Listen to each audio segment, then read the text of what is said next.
Hello दोस्तों, यथार्थ Hindi education classes में आप सभी का स्वागत है। आज की क्लास में हम पढ़ेंगे हिंदी साहित्य के कुछ इंपॉर्टेंट प्रश्न जो कि हिंदी टीजीटी पीजीटी के लिए काफ़ी इंपॉर्टेंट होंगे। तो चलिए स्टार्ट करते हैं अपनी क्लास को। पहला प्रश्न है, कवि भारतेंदु नाटक किसके द्वारा लिखा गया है? ये जो है नाटक विधा की रचना है और नाटक का नाम है कवि भारतेंदु।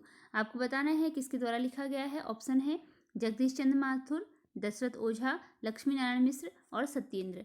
राइट आंसर बताना है। और जो नाटक कवि भारतेंदु है इसके लिए राइट आंसर है option C, Lakshmi Narayan Mishra. Option C right answer है, लक्ष्मी नारायण मिश्र। कवि भारतेंदु नाटक लक्ष्मी नारायण मिश्र के द्वारा लिखा गया नाटक है। अगला प्रश्न है, सर्वश्रेष्ठ गीति नाट्यकार हैं। आपको बताना है कि इनमें से कौन से हैं जो कि सर्वश्रेष्ठ गीति नाट्यकार माने जाते हैं। सुमित्रानंदन पंत, उदय शंकर भट्ट और गोविंद दास ऑप्शन दिए गए हैं। इसके लिए राइट आंसर है ऑप्शन बी, उदय शंकर भट्ट। उदय शंकर भट्ट को सर्वश्रेष्ठ गीति नाट्यकार माना जाता है। अगला प्रश्न है, सर्वप्रथम प्रतीकवादी नाटक निम्न में से कौन सा माना जाता है? आपको बताना है कि इनमें से कौन सा नाटक है जो कि सबसे पहला प्रतीकवादी नाटक माना जाता है। ज्योत्सना, नवरस, कामना, तीन आंखों वाली मछली। तो ये सब क्या है? नाटक विधा की रचनाएं हैं और बताना है कि सबसे पहला प्रतीकवादी नाटक इनमें से कौन सा है। इसके लिए राइट आंसर है ऑप्शन सी, कामना। कामना ऑप्शन सी राइट आंसर है। यह सबसे पहला प्रतीकवादी नाटक माना जाता है। अगला प्रश्न है, फ्रांस के प्रसिद्ध लेखक मॉलियर के आधार पर अनेक प्रहसनों की रचना करने वाले कौन थे? निम्न में से किसके द्वारा किया गया था? फ्रांस के जो लेखक थे, फ्रांस के प्रसिद्ध लेखक मॉलियर के आधार पर अनेक प्रहसनों की रचना करने वाले इनमें से कौन से लेखक थे? ऑप्शन है जेपी श्रीवास्तव, अगरचंद कपूर, हरदयाल सिंह, लाला सीताराम। राइट आंसर बताना है और इसके लिए राइट आंसर ऑप्शन ए है, जेपी श्रीवास्तव। फ्रांस के लेखक मॉलियर के आधार पर इन्होंने ही रचनाएं की थी। अगला प्रश्न है, एकांकीकार के रूप में भारतेंदु ने निम्न में से किसका अनुसरण किया? एकांकीकार के रूप में भारतेंदु हरिश्चंद्र के द्वारा किसका अनुसरण किया गया था? संस्कृत एकांकिका, अंग्रेजी एकांकिका, बांग्ला एकांकी या इनमें से कोई नहीं। राइट आंसर ऑप्शन ए है, संस्कृत एकांकी। भारतेंदु जी के द्वारा संस्कृत एकांकी का अनुसरण किया गया था। इसी के आधार पर रचनाएं की गई थी, एकांकी लिखी गई थी। अगला प्रश्न है, प्रसाद ने अपना सर्वप्रथम एवं एकमात्र एकांकी कब लिखा? प्रसाद ने अपना सर्वप्रथम एवं एकमात्र एकांकी, इन्होंने केवल एक ही एकांकी लिखा। तो इन्होंने अपना सबसे पहला और केवल एक जो था यह एकांकी कब लिखा? 1928, 1929, 1930, 1932।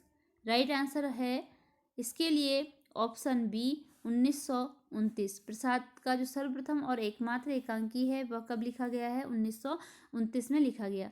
अगला प्रश्न है, हिंदी का प्रथम एकांकी निम्न में से किसे माना जाता है? हिंदी का प्रथम एकांकी इनमें से किसे माना जाता है? एक घूंट, बादल की मृत्यु, कारवां या इनमें से कोई नहीं। राइट आंसर ऑप्शन ए है, एक घूंट। एक घूंट जो है वह हिंदी का प्रथम एकांकी माना जाता है। अगला प्रश्न है, रांगे राघव ने हिंदी का पहला एकांकी किसे माना है? तो रांगे राघव के अनुसार आपको बताना है, रांगेय या रांगेय है, ठीक है, रांगेय राघव के ने हिंदी का पहला एकांकी किसे माना है? चारुमित्रा, एक घूंट, बादल की मृत्यु और कारवां। राइट आंसर बताना है। राइट आंसर इसके लिए ऑप्शन डी है, कारवां। कारवां को रांगे राघव ने हिंदी का पहला एकांकी माना है। रांगे राघव के अनुसार ये है। अगला प्रश्न है, एकांकी साहित्य का कोश स्तंभ निम्न में से किस एकांकी को माना जाता है? एकांकी साहित्य का कोश स्तंभ निम्न में से किस एकांकी को माना जाता है? कौन सी एकांकी है जिसे कि एकांकी साहित्य का कोश स्तंभ माना जाता है? पर्दे के पीछे, कारवां, चिलमन, भोर का तारा। राइट आंसर बताना है। राइट आंसर ऑप्शन बी है, कारवां। कारवां जो है वह कोश स्तंभ जो एकांकी साहित्य है, एकांकी का साहित्य जो है उसमें उसका कोश स्तंभ माना जाता है कारवां को माना जाता है। अगला प्रश्न है, निम्न में से कौन प्रतीकात्मक एकांकीकार हैं? प्रतीकात्मक एकांकीकार का नाम बताना है। रामबख्श बेनीपुरी, जगदीश चंद्र माथुर, गुरुशरण अवस्थी और लक्ष्मी नारायण मिश्र। इसके लिए राइट आंसर ऑप्शन सी है, सदगुरु शरण अवस्थी। जो सदगुरु शरण अवस्थी हैं इनको प्रतीकात्मक एकांकीकार माना जाता है। अगला प्रश्न है, निम्न में से कौन सी एक पद्य एकांकी है? पद्य एकांकी, जो पद्य एकांकी है, पद्य में जिसकी रचना हुई है उस एकांकी का नाम बताना है। कृष्णा, सीता की माँ, राधा कृष्ण, स्वर्ग में विप्लव। राइट आंसर बताना है इसके लिए कौन सा होगा? राइट आंसर ऑप्शन ए है Krishna. Right answer option A है कृष्णा। जो कृष्णा है वह पद्य एकांकी मानी जाती है। ऑप्शन ए राइट आंसर है। अगला प्रश्न है, निराला की रचना जो गीतिनाट्य है, निराला की जो रचना गीतिनाट्य है उसके बारे में बताना है। पंचवटी, मैं और तुम और मैं, महाराज शिवाजी का पत्र, जूही की कली, ये सभी रचनाएं निराला जी की हैं। बताना है कि इनमें से कौन सी रचना है जो कि गीतिनाट्य विधा के अंतर्गत आती है। इसके लिए राइट आंसर ऑप्शन ए है Panchavati. Right answer option A है पंचवटी, यह एक गीतिनाट्य विधा की रचना है। अगला प्रश्न है, हिंदी का सर्वप्रथम रेडियो नाटक निम्न में से कौन सा है? हिंदी का सर्वप्रथम रेडियो नाटक, हिंदी का सर्वप्रथम रेडियो नाटक आपको बताना है। तो इसके लिए ऑप्शन है झीनी झीनी बीनी चतरिया, राधा कृष्ण, लक्ष्मी का स्वागत, राम भरोसे। सर्वप्रथम रेडियो नाटक की बात कही गई है, तो इसके लिए राइट आंसर ऑप्शन बी है, राधा कृष्ण है। यह सबसे पहला रेडियो नाटक माना गया है। अगला प्रश्न है, प्रगतिवाद एक समीक्षा, प्रगतिवाद एक समीक्षा, यह जो आलोचना विधा की रचना है किसके द्वारा लिखी गई है? प्रगतिवाद एक समीक्षा आलोचना विधा की रचना है, किसके द्वारा लिखी गई है? धर्मवीर भारती, रामधारी सिंह दिनकर, सूर्यकांत त्रिपाठी निराला, नंद दुलारे वाजपेयी। राइट आंसर इसके लिए ऑप्शन ए है धर्मवीर भारती। प्रगतिवाद एक समीक्षा, यह आलोचना धर्मवीर भारती द्वारा लिखी गई है। अगला प्रश्न है, आस्था और सौंदर्य, आस्था और सौंदर्य किसकी रचना है? आस्था और सौंदर्य के लेखक का नाम रामनरेश त्रिपाठी, महादेवी वर्मा, रामविलास शर्मा या मोहन राकेश। राइट आंसर इसके लिए ऑप्शन सी है Ramvilas Sharma. Option C right answer है रामविलास शर्मा। आस्था और सौंदर्य, रामविलास शर्मा। अगला प्रश्न है, मेरे असहयोग के साथी, मेरे असहयोग के साथी निम्न में किसके द्वारा लिखी गई है? ऑप्शन है नागार्जुन, राहुल सांकृत्यायन, श्रीलाल शुक्ल और श्रीधर पाठक। राइट आंसर बताना है मेरे असहयोग के साथी किसके द्वारा लिखी गई रचना है। तो इसके लिए राइट आंसर ऑप्शन बी है राहुल सांकृत्यायन। ऑप्शन बी इसका राइट आंसर है, राहुल सांकृत्यायन के द्वारा लिखी गई रचना है यह मेरे असहयोग के साथी। अगला प्रश्न है, तालाब की मछलियाँ कविता के लेखक कौन हैं? तालाब की मछलियाँ कविता के लेखक कौन हैं? कविता के लेखक कौन हैं? नागार्जुन, राजेंद्र यादव, गजानन माधव मुक्तिबोध, हीरानंद वात्स्यायन अज्ञेय। राइट आंसर इसके लिए ऑप्शन ए है नागार्जुन। तालाब की मछलियाँ नागार्जुन की रचना है। अगला प्रश्न है, चाँद और टूटे हुए लोग कहानी किसके द्वारा लिखी गई? चाँद और टूटे हुए लोग, चाँद और टूटे हुए लोग कहानी किसके द्वारा लिखी गई?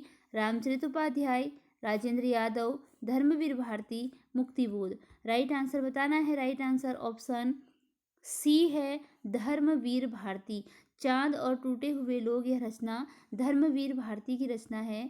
अगला प्रश्न है, 30 साल बाद, 30 साल बाद कहानी के लेखक कौन हैं? 30 साल बाद, यह रचना का नाम है 30 साल बाद और यह कहानी विधा की रचना है। इसके लेखक कौन हैं? 30 साल बाद इस कहानी के लेखक का नाम बताना है। ऑप्शन है रविंद्र कालिया, राम सहाय, धर्मवीर भारती, शमशेर बहादुर सिंह। इसके लिए राइट आंसर ऑप्शन ए है रविंद्र कालिया, 30 साल बाद रविंद्र कालिया की कहानी लिखी गई है। अगला प्रश्न है अंजलि और अर्ध। अंजलि और अर्ध खंड काव्य किसके द्वारा लिखा गया है? अंजलि और अर्ध यह एक खंड काव्य की विधा है, खंड काव्य विधा की रचना है। किसके द्वारा यह लिखा गया है? सूर्यकांत त्रिपाठी निराला, शमशेर बहादुर सिंह, सुमित्रा नंदन पंत, मैथिली शरण गुप्त। राइट आंसर इसके लिए आपको राइट आंसर बताना है और इसका जो राइट आंसर है वो ऑप्शन डी है, मैथिली शरण गुप्त। अंजलि और अर्ध जो खंड काव्य है मैथिली शरण गुप्त द्वारा लिखा गया है। अगला प्रश्न है उधार की घड़ी, उधार की घड़ी किसकी रचना है? उधार की घड़ी एक प्रसिद्ध रचना है और प्रसिद्ध लेखक की यह रचना है। तो बताना है आपको है किसकी रचना है। ऑप्शन में है जयशंकर प्रसाद, प्रेमचंद्र, राधा कृष्णदास, महादेवी वर्मा। और इसका राइट आंसर होता है ऑप्शन बी, प्रेमचंद्र। उधार की घड़ी यह रचना प्रेमचंद्र द्वारा लिखी गई रचना है। अगला प्रश्न है इंदुलेखा किसकी रचना है? इंदुलेखा किसकी रचना है? Suryakant Tripathi Nirala, Gajanan Madhav Muktibodh, Dinkar, Ramvilas Sharma. Right answer option A है, सूर्यकांत त्रिपाठी निराला। इंदुलेखा सूर्यकांत त्रिपाठी निराला जी की रचना है। अगला प्रश्न है सप्तपर्णा के लेखक कौन हैं? सप्तपर्णा के लेखक कौन हैं? भगवती चरण वर्मा, सुभद्रा कुमारी चौहान, श्रीधर पाठक, महादेवी वर्मा। राइट आंसर बताना है और राइट आंसर होता है ऑप्शन डी, महादेवी वर्मा। महादेवी वर्मा, सप्तपर्णा के लेखक महादेवी वर्मा हैं। अगला प्रश्न है धनंजय विजय नाटक, धनंजय विजय नाटक किसके द्वारा लिखा गया है? धनंजय विजय नाटक विधा की रचना है। किस विधा की रचना है यह? नाटक विधा की रचना है। कभी कभी रचनाओं की विधाएं पूछ ली जाती हैं। क्वेश्चन इस प्रकार भी हो सकता है कि धनंजय विजय किस प्रकार की रचना है? तो नाटक विधा की रचना है। ऑप्शन है किसने लिखा है? तो भारतेंदु हरिश्चंद्र हैं, राधा कृष्णदास हैं, श्रीधर पाठक, निर्मल वर्मा। राइट आंसर आपको बताना है और इसके लिए राइट आंसर होता है ऑप्शन ए, भारतेंदु हरिश्चंद्र। जो धनंजय विजय नाटक है यह भारतेंदु हरिश्चंद्र द्वारा लिखा गया नाटक है। अगला प्रश्न है भुवन निम्न में से किस रचना का पात्र है? भुवन निम्न में से किस रचना का पात्र है? भुवन इनमें से किस रचना का पात्र है? मैला आंचल, महाभोज, नदी के द्वीप, अंधेर नगरी।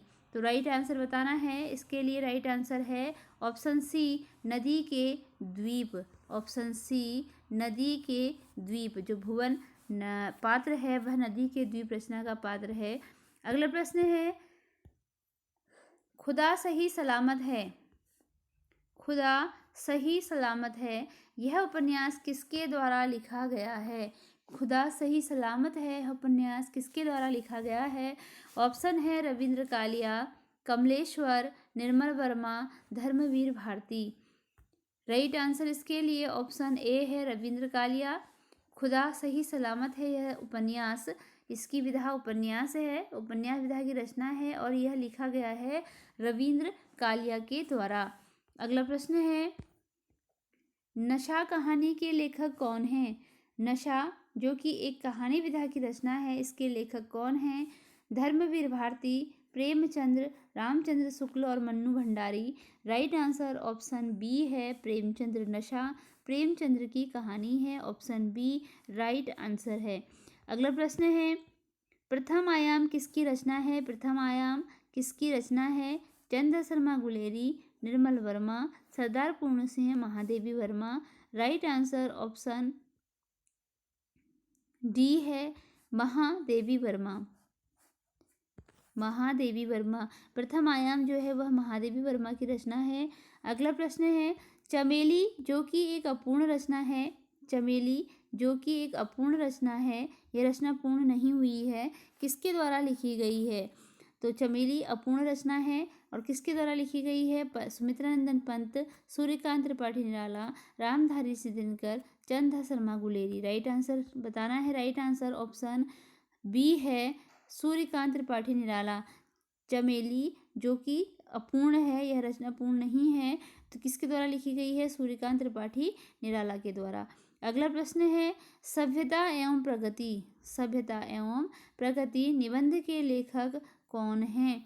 सभ्यता और प्रगति निबंध के लेखक कौन है? राधा कृष्ण दास हैं, Rajendra Prasad, Rabindranath Tagore, Ramvilas Sharma.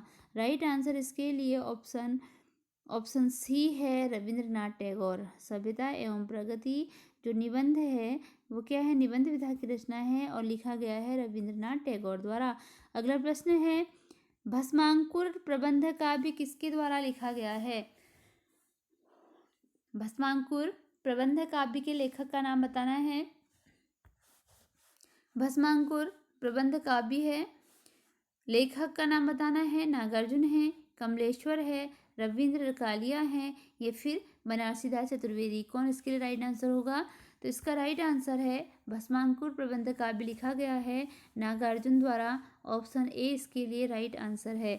Option A right answer है। अगला प्रश्न है टॉलस्टॉय और साइकिल। टॉलस्टॉय और साइकिल किसकी रचना है? टॉलस्टॉय और साइकिल रचना किसकी है? ऑप्शन है केदारनाथ अग्रवाल, मुक्तिबोध, भुवनेश्वर, केदारनाथ सिंह। राइट आंसर इसके लिए है ऑप्शन, इसके लिए राइट आंसर है option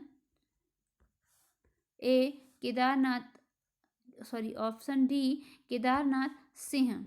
option D Kedarnath Singh. Right answer option D Kedarnath Singh है टॉलस्टॉय और cycle.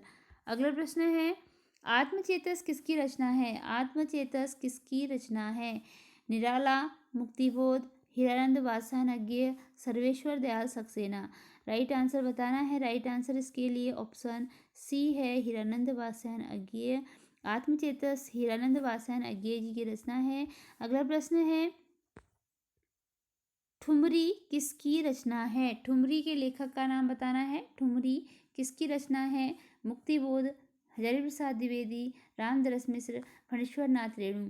Right answer option D है फणीश्वर नाथ रेणु। ठुमरी फणीश्वर नाथ रेणु की रचना है। ऑप्शन डी राइट आंसर है। अगला प्रश्न है रायदेवी प्रसाद पूर्ण किस युग के कवि हैं?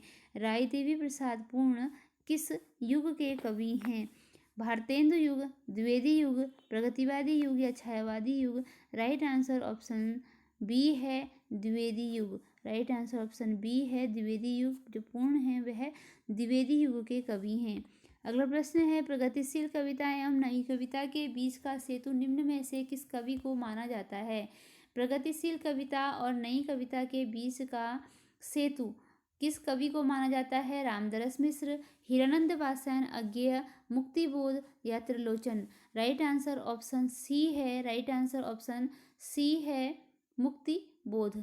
मुक्तिबोध को प्रगतिशील कविता एवं नई कविता के बीच का जो है सेतु माना जाता है। अगला प्रश्न है समय है सहचर आत्मकथा किसकी है? समय है सहचर यह आत्मकथा विधा की रचना है और किसके द्वारा लिखी गई है? किसकी यह आत्मकथा है बताना है। रामदरस मिश्र की, रामेश्वर शुक्ल अंचल की, हजारी प्रसाद द्विवेदी या महावीर प्रसाद द्विवेदी की? राइट आंसर इसके लिए ऑप्शन ए है रामदरस मिश्र। राइट आंसर ऑप्शन ए है रामदरस मिश्र की आत्मकथा है समय है सहचर। अगला प्रश्न है अनुमोदन का अंत संस्मरण किसके द्वारा लिखा गया? अनुमोदन का अंत संस्मरण किसके द्वारा लिखा गया? अनुमोदन का अंत संस्मरण विधा की रचना है और बताना है किसके द्वारा लिखी गई रचना है। ऑप्शन है हजारी प्रसाद द्विवेदी, आचार्य रामचंद्र शुक्ल, धर्मवीर भारती, महावीर प्रसाद द्विवेदी। तो अनुमोदन का अंत संस्मरण के लेखक का नाम बताना है और इसके लिए राइट आंसर ऑप्शन डी है महावीर प्रसाद द्विवेदी। अनुमोदन का अंत महावीर प्रसाद द्विवेदी की रचना है। अगला प्रश्न है सखी किसकी रचना है? सखी किसकी रचना है? निराला, हरिशंकर परसाई, रायदेवी प्रसाद पूर्ण और भुवनेश्वर।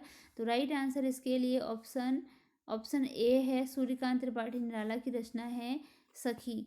अगला प्रश्न है रांगे राघव निम्न में से किस युग के कवि माने जाते हैं? रांगे राघव किस युग से संबंधित कवि हैं? रांगे राघव प्रगतिवाद कवि, छायावादी कवि, प्रगतिवादी कवि, प्रयोगवादी कवि या नई कविता के कवि? राइट आंसर बताना है और राइट आंसर इसके लिए इसके लिए राइट आंसर है प्रगतिवादी कवि, ऑप्शन सी राइट आंसर है प्रगतिवादी कवि। रांगे राघव प्रगतिवादी कवि माने जाते हैं। अगला प्रश्न है, हमारे आराध्य निम्न में से किसकी रचना है? हमारे आराध्य किसकी रचना है? दिनकर की, रायदेवी प्रसाद पूर्ण की, संपूर्णानंद की या बनारसी दास चतुर्वेदी की? तो इसके लिए राइट आंसर ऑप्शन डी है बनारसी दास चतुर्वेदी। हमारे आराध्य बनारसी दास चतुर्वेदी की रचना है। अगला प्रश्न है, अमृत मंथन के लेखक कौन हैं? अमृत मंथन के लेखक का नाम बताना है। रामविलास शर्मा, रामधारी सिंह दिनकर, मैथिली शरण गुप्त, मन्नू भंडारी। और राइट आंसर ऑप्शन बी है Ramdhari Singh Dinkar. Option B right answer है, ऑप्शन बी रामधारी सिंह दिनकर अमृत मंथन के लेखक हैं। अगला प्रश्न है, रेडियो एकांकी का दूसरा नाम क्या है? रेडियो एकांकी का दूसरा नाम आकाशवाणी है, एकांकी है, ध्वनि एकांकी है या फैंटेसी है? राइट आंसर ऑप्शन सी है ध्वनि एकांकी। रेडियो एकांकी का दूसरा नाम ध्वनि एकांकी है। अगला प्रश्न है, प्रथम स्वतंत्र निबंध के रूप में हिंदी का पहला मौलिक निबंध कौन माना जाता है? प्रथम स्वतंत्र निबंध के रूप में हिंदी का पहला मौलिक निबंध कौन सा माना जाता है? राजा भोज का सपना, आलसियों का कीड़ा, विद्यांकुर, पांचवें पैगंबर। राइट आंसर ऑप्शन ए है राजा भोज का सपना, जो हिंदी का पहला मौलिक निबंध माना जाता है। अगला प्रश्न है, भावात्मक निबंधों के लिए प्रयुक्त शैली कौन सी है? भावात्मक निबंधों में कौन सी शैली का प्रयोग किया जाता है? धारा, तरंग, विक्षेप या सभी? तो राइट आंसर ऑप्शन डी है सभी। इन सभी का प्रयोग भावात्मक निबंधों के लिए किया जाता है। अगला प्रश्न है, जुर्माना निम्न में से किसकी रचना है? जुर्माना किसकी रचना है? प्रेमचंद्र, शुक्ल, रघुवीर सहाय या Jainendra? Right answer option A है Premchandra. Option A right answer है, प्रेमचंद्र की रचना है जुर्माना। अगला प्रश्न है, मुक्तिबोध निम्न में से किस युग के कवि हैं? प्रयोगवादी, प्रगतिवादी, छायावादी या नई कविता? तो इसके लिए राइट आंसर होता है ऑप्शन बी प्रगतिवादी। ऑप्शन बी प्रगतिवादी युग के कवि हैं मुक्तिबोध। अगला प्रश्न है, कमली किस रचना की पात्र है? इनमें से किस रचना में कमली नाम की पात्र आती है? नदी के द्वीप, मैला आंचल, करबला या चमेली? राइट आंसर ऑप्शन बी है मैला आंचल। मैला आंचल में कमली नाम की पात्र है। अगला प्रश्न है, जिनका मैं कृतार्थ हूँ रचना किसके द्वारा लिखी गई है? जिनका मैं कृतार्थ हूँ, ऑप्शन है राहुल सांकृत्यायन, निर्मल वर्मा, रायकमल राय या Muktibodh? Right answer option A है राहुल सांकृत्यायन। जिनका मैं कृतार्थ हूँ यह रचना राहुल सांकृत्यायन द्वारा लिखी गई रचना है। अगला प्रश्न है, निम्न में कौन निबंधकार कुशल संपादक भी रहा? कौन सा निबंधकार है जो कुशल संपादक के रूप में भी जाना जाता है? Balkrishna Bhatt, Chandra Sharma Guleri, Jainendra, Ram Avtar Sharma? Right answer option A है Balkrishna Bhatt. Option A right answer है, जो कि एक निबंधकार और कुशल संपादक दोनों के रूप में इन्होंने कार्य किया। तो इसी के साथ यही क्लास हमारी यहीं पर समाप्त होती है। अगर आपको क्वेश्चन यूजफुल लगे हों तो वीडियो को लाइक शेयर, चैनल को सब्सक्राइब जरूर कीजिएगा। मिलते हैं अगली क्लास में कुछ नए प्रश्नों के साथ। अपनी तैयारी जारी रखिए। धन्यवाद।